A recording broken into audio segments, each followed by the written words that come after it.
विरोध डावलून भाजप प्रदेशाध्यक्ष चंद्रशेखर बावनकुळे यांच्या संस्थेला भूखंड, संस्थेस कायमस्वरूपी जमिनीची गरज नाही असा अभिप्राय वित्त विभागाने दिला असून विरोध फेटाळून मंत्रिमंडळ बैठकीत ही जमीन रेडी रेकनर दरानुसार थेट देण्याचा निर्णय घेण्यात आला। महालक्ष्मी जगदंबा संस्थान कोराडी या संस्थेतर्फे महादुला कोराडी या ठिकाणी सेवानंद विद्यालय चालवले जात असून संस्थेला आता कनिष्ठ महाविद्यालय, विज्ञान, कला, वाणिज्य महाविद्यालय तसेच कौशल्य विकास केंद्र अंतर्गत तंत्र शिक्षण आणि नर्सिंग महाविद्यालय देखील सुरू करायचे आहे। त्यासाठी इमारत, प्रयोगशाळा, खेळाचे मैदान व इतर सुविधा निर्माण करण्यासाठी 5.04 हेक्टर आर एवढ्या शासकीय जमिनीची मागणी सरकारकडे केली होती। या जमिनीची शासकीय मूल्यानुसार किंमत 4,86,00,000 असून शासनाच्या धोरणानुसार शैक्षणिक प्रयोजनासाठी सवलतीमध्ये ही जमीन थेट द्यावी अशी मागणी संस्थेने केली होती। दरम्यान ही संस्था उच्च व तंत्र शिक्षण क्षेत्रात कार्यरत असल्याचे दिसून येत नाही असे नमूद करत या संस्थेस थेट आणि सवलतीच्या दरात जमीन देण्यास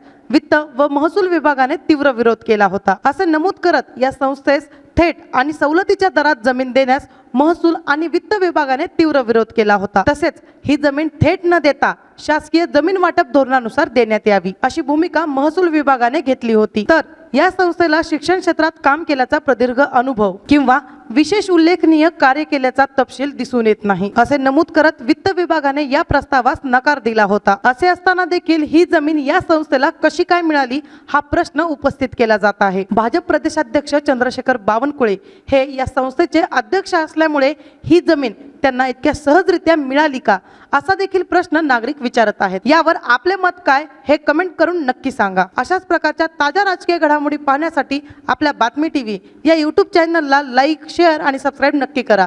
धन्यवाद।